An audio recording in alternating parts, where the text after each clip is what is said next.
The interstate highway was a system developed for interstate commerce, moving goods and services across the country, but that doesn't mean just legal merchandise. It's become one of the most dangerous avenues for transferring illicit drugs across the country. Every year, billions of dollars in illegal narcotics circle the globe, driven by a high demand of users. You might hear on the news about drug busts in your community, and sadly, those are the headlines that often get scrolled past or tuned out. But have you ever wondered where these drugs are coming from and just how big of a problem they are in your community?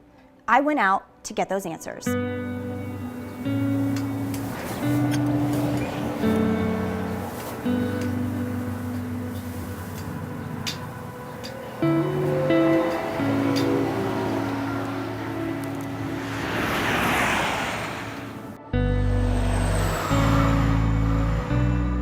A lot of dope deals take place in plain sight, in areas where there's a lot of traffic, there's a lot going on, people are moving, people are doing things, and they're hiding in plain sight.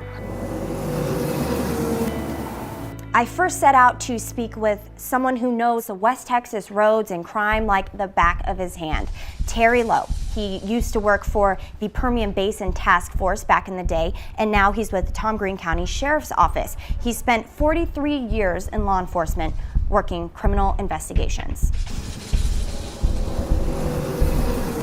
Back in the day, we took down loads of 500 pounds of weed, 2,000 pounds of cocaine. It's like the type of narcotic may change, but the battle remains the same kind of thing. They don't cook it anymore like they used to back in the old days. You know, it's some trailer house out in the middle of the county. Pretty much all of it comes across the border. Lowe says almost all of the drugs right here in West Texas come from the Cartel, one of the most infamous and dangerous drug organizations in Mexico. And they're careful in how they do their business. There might be a house in Laredo or Del Rio or someplace right on the border that, you know, they got it across, it's in a safe house, and so everybody starts going, picking up a little bit and taking it out. He says even though you see on the headlines that they're stopping a lot of those drugs coming through on the entry points, that's actually a tenth of what's making its way through. As long as there's a customer out there that's willing to buy, there's going to be somebody that's willing to sell. Unfortunately, society is such that it's an ongoing battle. You know, I don't think it'll ever go away.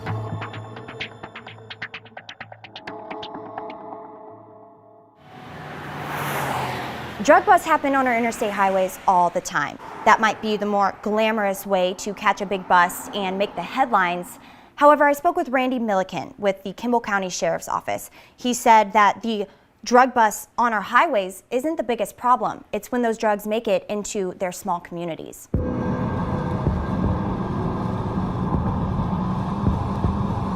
We see drugs and human smuggling, which is the worst, coming into the county, coming through the east, and then we see guns and money going back into Mexico. Randy points out that illicit drugs are one of the biggest driving economic factors in Mexico, whether that be the drug itself, protection, smuggling, transportation, it all relates back to narcotics.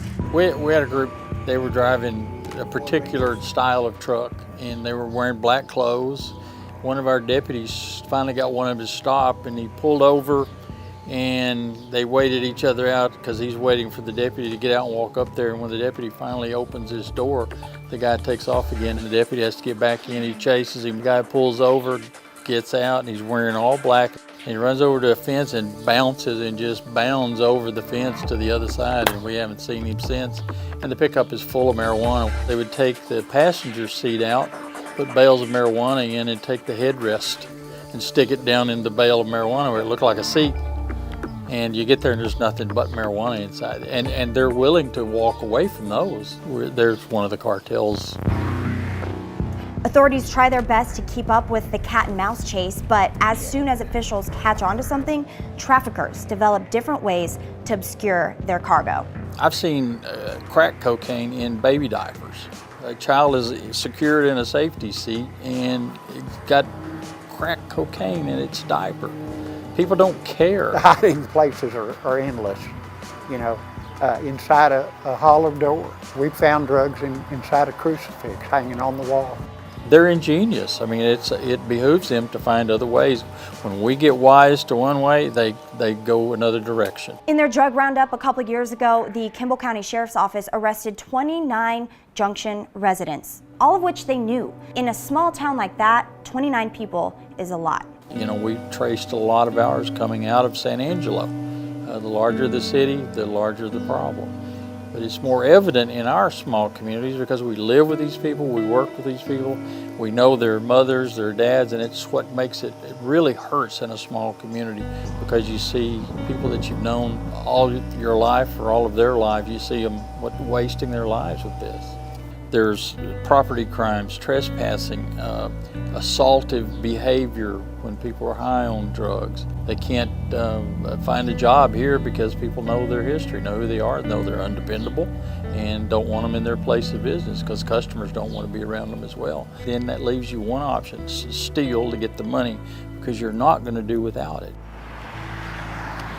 Drug addiction knows no gender, no socioeconomic limit. It could be the person that you work with, person down the street. It could be somebody you go to church with. Oldest person we got was somewhere around 80 years of age. I don't think she used her product as much as she just sold it. It was a way for her to make some income. It's a revolving door. So these same people just keep coming in over and over and over and over again. You send them to treatment, it doesn't seem to help. You send them to the penitentiary, it doesn't seem to help. We just keep getting them back. Randy says the way that drugs are glamorized and romanticized these days is really causing a huge problem for our future generations. Back in the day, it was stealing a beer from your uncle. Today, it's stealing meth or heroin. And the level of knowledge that kids have of drugs these days is really scary. They know how to get it, where to get it, the effects of it. We've had instances where we found it already prepackaged and they're learning that at home. Somewhere in our school system right now, there's a kid who has a cure for cancer.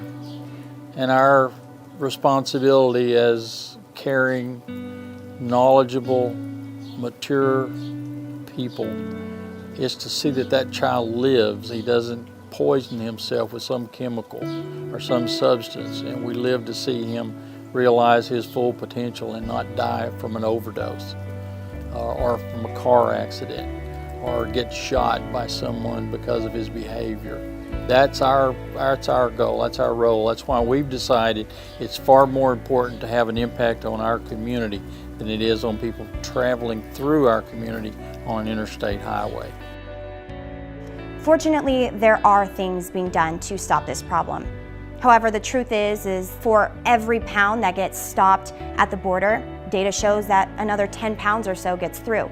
It's really a supply and demand issue, and the more people keep buying it, the longer it's going to happen. For Fox West Texas, I'm Keni Mac.